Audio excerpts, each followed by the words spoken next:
그러니까 덥네요.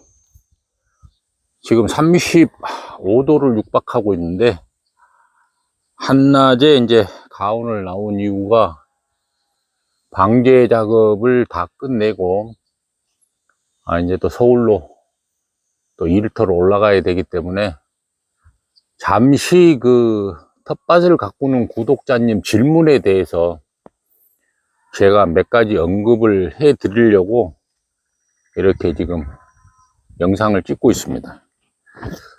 이 시점에서 가장 필요한 그 비료를 궁금해 하시던데, 비료 성분이야 뭐 다들 뭐 화학 비료니까 천연적인 그런 비료가 아니기 때문에 과다하게 살포나 토양 시비를 하게 되면 해가 되는 경우가 많죠. 그래서 적당히 이렇게 주셔야 되는데, 참 이 적당이라는 게 참 어려운 말입니다. 우리가 나무도 뭐 수세를 너무 세게 키우기나 너무 약하게 키우면 생육 상태나 아니면 과일의 그 비대해지는 이런 부분들도 상당히 차이가 많이 나죠. 그래서 이 시점에 가장 필요한 그 화학 비료라고 그러면 저는 칼슘이라고 생각을 합니다. 칼슘이라고 생각하는 이유는 지금 보시는 이 사과 같은 경우는 지금 이제 많이 비대해졌는데, 지금 뭐 거의 저 주먹하고 이렇게 비교를 해도 손색이 없을 만큼 깨끗합니다. 깨끗하고, 이런 그 지금 연녹색 색깔이 나게 되면 나중에 착색도 아주 도움이 됩니다. 착색도. 그래서 지금 저도 이렇게 저희 그 가온을 둘러보면 요즘 탄저병도 좀 많이 생긴 것 같고, 오늘도 한 3알, 4알 정도 열매를 따냈고요. 지금 너무 뜨거운 날씨에 방제를 하게 되면 약해를 입을 수가 있습니다. 그래서 이 나무도 제가 시간상 한낮은 아니더라도 오후 한 4시, 5시에 살포를 하게 되면 그때도 밭이 뜨겁습니다. 온도도 33도, 34도 이러니까.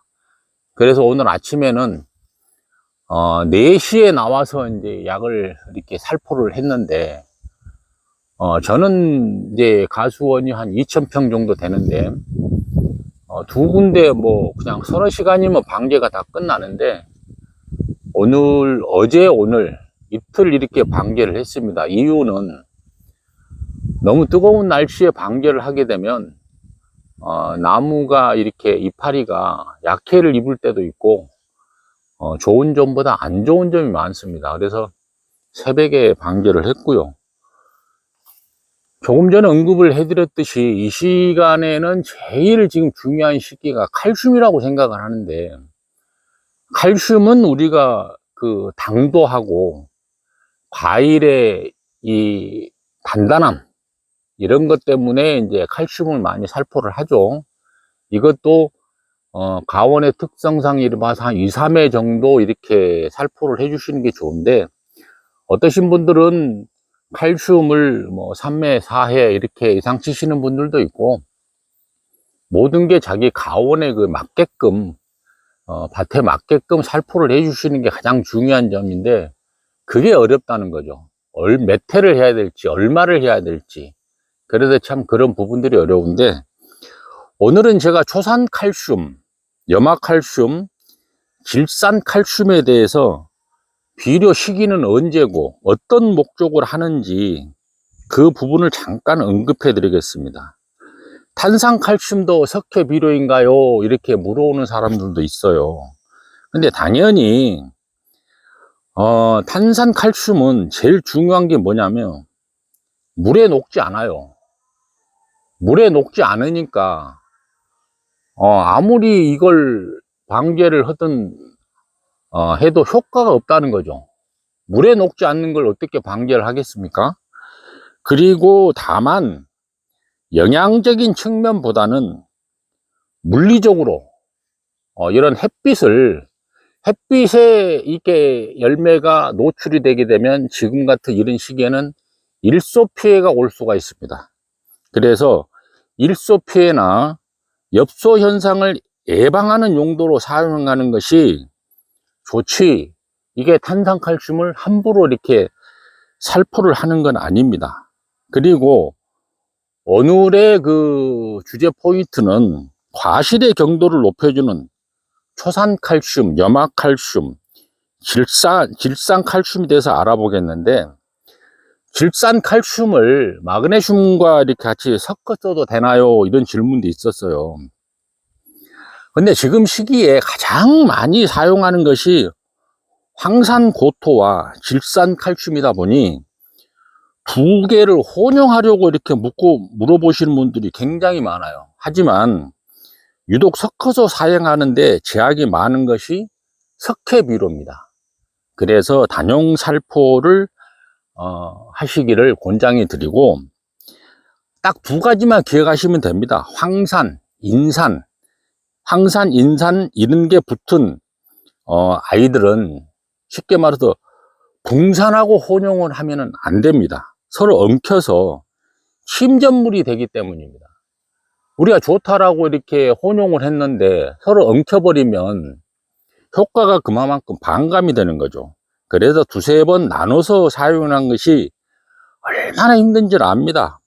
100번도 이해를 하죠. 이 뜨거운 여름에 약 방지 한번 하는 것도 힘드는데 비료 따로, 농약 따로 정말 어려운 시기입니다. 그래서 간혹 다른 물에 용해시켜서 엉겨붙기 전에 빠르게 사용하면 문제가 없다고 하시는 분들도 계시는데, 그걸 뭐 본인이 좋다는데 말릴 수는 없잖아요. 그렇지만 가급적이면 석회비료 이런 부분들은 단용살포를 해주시는 게 좋고, 또 하나 꼭 혼용을 하셔야 된다 그러면은 액상비료를 이렇게 사용하시는 게 좋을 것 같습니다. 그러면 초산칼슘하고 염화칼슘을 언제 써도 되는지, 이런 칼슘 종류를 보면 참 정보가 많아요. 하지만 저는 이제 다른 그 과일이나 채소 종류는 잘 모르기 때문에 사과를 기준으로 해서 제가 말씀을 드리면, 과실의 비대기, 그러니까 한참 지금 크고 있는 이런 비대기 때는 질산칼슘이 좋다라고 생각을 합니다. 왜 그러냐면은 질소 성분은 작물이 흡수하는데 1시간 내지 6시간 정도면은 다 흡수가 됩니다. 그리고 칼슘 성분은 한 4일 정도 걸린다고 하죠. 그렇다고 보니 질산칼슘을 공급해 주면 우선 비대하고 커지고, 과일이 커지고 단단해진다는 거죠. 그래서 저는 어제 질산칼슘을 토양 시비를 했습니다. 토양 시비를 하고 오늘 방제할 때 센초산이라는 칼슘을 농약과 혼용을 해서 살포를 했습니다. 이렇듯이 지금 시기에 가장 그 중요 포인트는 과일이 커지는 시기고, 또 단단해져야 되는 시기고, 그리고 일소 피해를 막는 게 가장 중요한 시점이라고 생각을 하는데, 그래도 제가 권장해 드릴 수 있는 거는 지금 이 시점에서 꼭 영양분을 공급을 하셔야겠다 그러면은 질산칼슘을 토양에 토양 시비를 하고, 일반 칼슘은 액상으로 된 걸 농약과 혼용을 하시면 많은 그 효과를 보실 거라고 생각을 합니다. 제 짧은 그 소개는 말씀을 드렸는데, 질문을 주신 분한테 이렇게 뭐 유용한 대답이 됐는지는 모르겠지만, 아무튼 지금 시기에는 칼슘 종류를 혼용을 하신다 그러면 액상 칼슘을 쓰시고, 그렇지 않으면 석회비료 종류이기 때문에 단용 살포를 하시는 게 상당히 좋을 걸로 사료가 됩니다. 지금 날씨가 겁나게 덥습니다. 가만히 앉아서 있는데도 땀이 주르르 흐르는데, 저는 어제 이 뜨거운데도 좀 밭을 좀 누비고 다녔더니 정말 이게 숨이 이렇게 멈춰지려고 그러더라고요. 제가 이제 나이가 60대 초반인데 그래도 나름대로 좀 강골 체력이라고 생각을 하지만은 덥네요. 덥고 오늘도 짜증나게 덥고 스트레스 받는 그런 일상이 계속 되겠지만, 안동 하늘 맑은 하늘 한번 보시면서 영상 마치겠습니다. 감사합니다.